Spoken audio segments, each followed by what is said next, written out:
వేసవి ఎండల తాపం ఒకవైపు పెరుగుతూనే ఉంది. విద్యార్థులకు ఆ వేడిని మరింత పెంచడానికి పరీక్షల రూపంలో వారి ముందు ఉంది.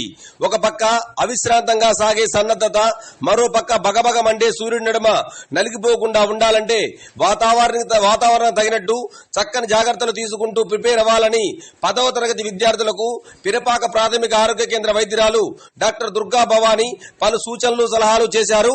ఇప్పుడు ఆమె మాటల్లో విందాం. ముందుగానే బయలుదేరాలి, టైంకి రీచ్ అవ్వండి. సో రివిజన్ చేసుకున్నవి కొన్ని ఎగ్జామ్లో టెన్షన్కి మర్చిపోవచ్చు, దానికి టెన్షన్ పడాల్సిన అవసరం లేదు.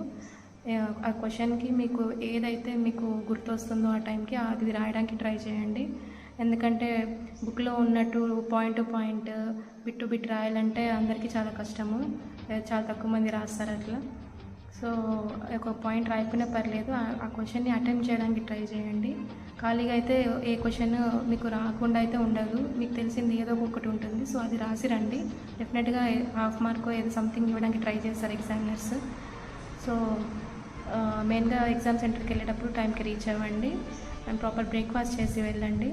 నెక్స్ట్ ఈ టైంలో స్ట్రెస్కి గురవుతున్నారంటే ఒక బ్రీతింగ్ ఎక్సర్సైజ్ ఉంటుంది, మామూలుగా ఇన్హేల్ అండ్ ఎక్సేల్ ఎక్సర్సైజ్. ఆ ఎక్సర్సైజ్ చాలా సింపుల్ ఎక్సర్సైజ్, కానీ మనకి చాలా బ్రెయిన్ కూలింగ్కి చాలా ఉపయోగపడుతుంది. సో ఆ రిలాక్సేషన్ టెక్నిక్స్ అనేవి ఒకసారి యూట్యూబ్లో చూడండి.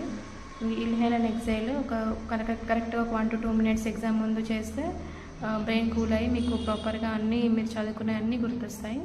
సో ఇవన్నీ పాటించడం వల్ల మీకు మెంటల్ స్ట్రెస్ కానీ ఇంకా ఎక్సెట్రా అన్నీ క్యూర్ అవుతాయి. సో ఎగ్జామ్లో మర్చిపోవడం చాలా చాలా కామన్, బట్ దాని టెన్షన్ పడాల్సిన అవసరం లేదు. సో అందరు మంచిగా ఎగ్జామ్ రాస్తారని కోరుకుంటున్నాను. All the best.